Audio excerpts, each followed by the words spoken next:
ఇద్దరు కూడా నా దగ్గరికి వచ్చారు. అమ్మ, మా బిడ్డకి ఇట్లా అన్యాయం జరిగింది, మరి మీ మహిళా సంఘం నుంచి మా అమ్మాయికి న్యాయం కావాలి అని చెప్పి నాకు నిన్న సాయంత్రం రావడం జరిగింది. నేను సరే అమ్మ మాట్లాడదాం, పొద్దున మాట్లాడదాం, ఇప్పుడైతే నైట్ అయింది కదా, నైట్ పూట కూడా పోవద్దు, పొద్దున్నే పోదాం అని చెప్పేసి ఇలా ఫ్యామిలీని కూడా పిలుచుకున్నాం. అందరం కలిసి వచ్చి ఇక్కడ ఇంటి ముందే బయట నిలబడి బాబు నువ్వు కిందికి రానా, కిందికి వస్తే మాట్లాడదాం, ఎందుకంటే పిఎస్లో కూడా కంప్లైంట్ ఇచ్చారు. కంప్లైంట్ ఇచ్చినాక కూడా అక్కడ కూడా పిలిపించారంట, మాట్లాడినాక పెళ్లి చేసుకుంటా అని చెప్పి మళ్ళీ నువ్వు పెళ్లి చేసుకొని నేను అవసరం లేదు నాకు, నువ్వు మా అమ్మ క్యాస్ట్ ఫీలింగ్ పెడుతుంది, ఈ అబ్బాయి ఏమో రెడ్డి, అమ్మాయి ఎస్సీ, మరి ఎస్సీ అమ్మాయి దగ్గరికి నువ్వు ఎందుకు వచ్చినావు? మరి రెడ్డి ఫీలింగ్ ఉన్నప్పుడు అమ్మాయి దగ్గరకు వచ్చే అవసరం లేదు కదా నీకు. వచ్చి నువ్వు అమ్మాయిని వాడుకొని పెళ్లి చేసుకుంటని చెప్పి సినిమాలు షికారులకు అన్నిటికీ తిప్పి వాళ్ళ ఇంటికి పోయినావు, ఇంటికి తీసుకొచ్చి ఇంట్లో మరి భార్యలాగా ఇంట్లో పని అంతా చేయించుకున్నావు. మళ్ళీ పిఎస్లో కంప్లైంట్ పెట్టినాక కూడా మళ్ళీ తీసుకొచ్చి ఇంట్లో వాడుకున్నట, 2 గంటలు ఇంట్లో రూమ్లో పెట్టిండట, రూమ్లో పెట్టి వాడుకున్నాడంట. వాడుకున్న విషయం ఏ ఆడపిల్లనైతే బయటనైతే చెప్పదు కదా, తప్పు చేస్తేనే ఆడపిల్ల బయట చెప్తుంది. మరి అంత ఘోరంగా నువ్వు అమ్మాయి మీద క్యాస్ట్ ఫీలింగ్ పెట్టుకున్నప్పుడు మరి ఇప్పుడు ఎట్లా నువ్వు ఆ అమ్మాయితో ఉంటావు నువ్వు చెప్పు? ఇప్పుడు ఆ అమ్మాయికి ఏం కావాలంటుంది, అయినా కూడా నా భర్త నాకు కావాలని చెప్తుంది. ఇప్పుడు పెళ్లి కాలేదు, ఇప్పుడు నా సంబంధము వాళ్ళ తల్లిదండ్రులు కూడా వేరే సంబంధం చూస్తే కూడా వద్దు, ఆమె లేదు నేను బతకనని చెప్పేసి ఆ సంబంధం కూడా క్యాన్సిల్ చేసినావు.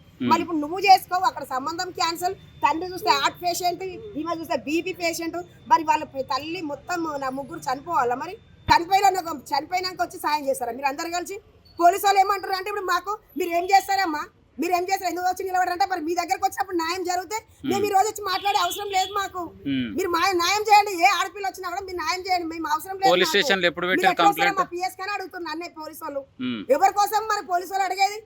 వాళ్ళు డ్రెస్ వేసుకొని ఉంటారు, మేము డ్రెస్ లేకుండా మేము ఉంటాం, మేము న్యాయం చేయనికనే వస్తాం, మీరు కూడా న్యాయం చేయనికనే వస్తాం. ఇక్కడ మమ్మల్ని బెదిరియనిక కాదు, మీ మమ్మల్ని బెదిరించే ముందు మీరేం చేస్తున్నారు అన్నది కూడా మీరు కూడా ఒకసారి ఆలోచించాలి సార్. నేను మిమ్మల్ని తప్పు అంటలేను, నేను మాకు కావాల్సింది ఏంది? మొన్న ఆడపిల్లలు ఎంతమంది చచ్చిపోతలేరు, అత్యాచారం జరుగుతలేవు. మరి అలాంటి మేము కూడా జాగ్రత్త తీసుకోవద్దా? మేము కూడా తీసుకుంటాం, మేము కూడా మాట్లాడతాం. ఈ రోజు మేము వచ్చేపటికే మీరు వచ్చిరు పోలీసు వాళ్ళు, మళ్ళీ నిన్న మొన్న వచ్చి కంప్లైంట్ ఇచ్చి 2 రోజులు అవుతుంది.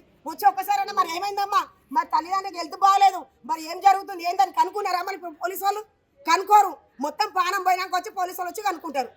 ఆ అబ్బాయి కూడా మేము ఇంతమంది ఉన్నాక కూడా పోలీసు వాళ్ళు కూడా ఉండగా కూడా తప్పించుకొని వెళ్ళిపోయాడు. అలాంటి మనిషితో ఎట్లా ఉంటాం చెప్పు?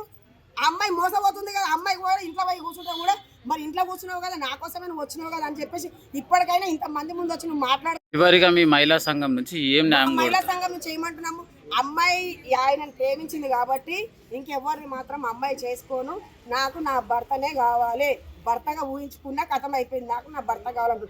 ఒకవేళ చేసుకొంచో మేము పెద్ద ఎత్తున ఆందోళన చేస్తాం మా మహిళా సంఘాలలో. పెళ్లి చేసుకుంటానని 7 సంవత్సరాల నుంచి వాళ్ళ చుట్టాలకు అందరికి చెప్పారు. అయితే ఏం పేరు బాబు పేరు? లడ్డు అంటారు, కోటేశ్వరి. ఇక్కడ బాగా వచ్చి ఓకే ఈ ఇల్లు హౌస్ వీళ్ళది. అయితే చేసుకుంటానని చెప్పాడు. సరే నమ్మండి అంటే రూపాయి కట్నం వద్దు, నేను చేసుకుంటాను, మీరు చెప్పాడు. చెప్పిన తర్వాత సరే భరోసా ఇస్తున్నారు కదా, నేను ఉన్నానని చెప్పిన ప్రతి దానికి అబ్బాయి ముందుండి మమ్మల్ని మాకు ఏది హెల్ప్ కావాలన్నా చూశాడు. సరే నమ్మిన తర్వాత ఒకరోజు ఫోన్ లిఫ్ట్ చేయట్లేదంట అమ్మాయిది, ఎందుకు చేయట్లేదని వాళ్ళ అమ్మకు కాల్ చేస్తే అసలు తర్వాత మాటలు వల్గర్ లాంగ్వేజ్తో మాట్లాడింది. నువ్వు నా కొడుకు దగ్గరికి ఎందుకు వచ్చావు, నీ కూతుర్ని ఎట్లా పంపించావు? ఎవరు అమ్మ? అబ్బాయి వాళ్ళ అమ్మ. మాట్లాడిన తర్వాత సరే ఇట్లా మాట్లాడింది మీ అమ్మని, అబ్బాయికి ఫోన్ చేసి చెప్తే నేను వస్తున్నానని చెప్పాడు. మార్నింగ్ ఈ టైంకి ఇంటికాడ ఉన్నాడు, కార్ తీసుకుని అమ్మాయిని తీసుకువెళ్ళాడు. ఆ మాట ఈ మాట చెప్పాడు, వచ్చాడు. మళ్ళీ నైట్కి ఎంగేజ్మెంట్ ఫోటోలు వచ్చాయి, వేరే అమ్మాయికి ఎంగేజ్మెంట్ అయింది. ఓకే ఎంగేజ్మెంట్ అయిందని కాల్ చేస్తుంటే ఎత్తట్లేదు. వాళ్ళ అక్క అమెరికా నుంచి వచ్చింది, వాళ్ళ అక్క మాట్లాడింది. అసలు ఎట్లా మాట్లాడిందంటే అసలు ఒక ఆడమ్మాయితో మాట్లాడే మాటలు కూడా కాదు, అట్లా మాట్లాడింది. సరే వీళ్ళతో మనకు కావట్లేదని పిఎస్కి వెళ్ళాం.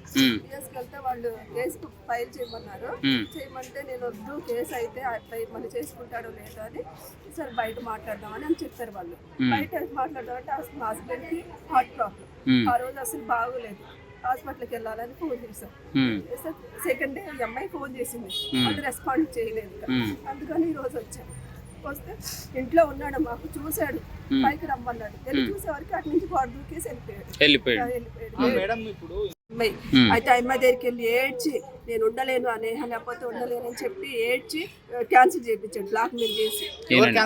ఈ అబ్బాయి పూర్ణేశ్వర రెడ్డి క్యాన్సిల్ చేయించాడు. చేయించిన రోజు కాడ నుంచి మొన్నటి వరకు 10 days కింద కూడా ఇంటికి పిలిపించుకున్నాడు. వాళ్ళ అమ్మకి హెల్త్ బాగోకపోతే చాకరీ చేసుకోవడానికి ఇంటికి పిలిపించుకున్నాడు. వాళ్ళ అమ్మమ్మ గారి ఇంటికి కాబోయే వైఫ్ అని వాళ్ళ అమ్మమ్మ వాళ్ళ ఇంటికి అందరికి పరిచయం చేయించాడు. మొన్న రీసెంట్ గా మా మనవడికి హెల్త్ బాగోకపోతే పోలీసులు హాస్పిటల్కి వస్తే వాళ్ళకి కూడా చెప్పారు, నా ఫ్యామిలీ ఎంగేజ్మెంట్ ఉంది 25 కానీ వాళ్ళకి కూడా చెప్పాడు. 7 years స్కూల్ మేట్స్ డేస్ అవుతున్నాయి. మీ పాపకు క్యాన్సిల్ చేయించాడు. మీ పాప కూడా ఎంగేజ్మెంట్ అయింది, క్యాన్సిల్ చేయించాడు, బ్లాక్ మెయిల్ చేసి. 2 years నుంచి మాకు న్యాయం కావాలి, పెళ్లి చేసుకోవాలి, పెళ్లి కావాలి. లేటెస్ట్ న్యూస్ తెలుగు మరియు ఇంగ్లీష్ అప్డేట్స్ కోసం ఇప్పుడే క్యూన్యూస్ అఫీషియల్ యాప్ ని ప్లే స్టోర్ నుండి డౌన్లోడ్ చేసుకోండి. సరికొత్త సమాచారాల కోసం క్యూన్యూస్ వెబ్సైట్ ని ఫాలో అవ్వండి. ఛానల్లో ప్రాంతీయ, జాతీయ, అంతర్జాతీయ వార్తలు వీక్షించండి.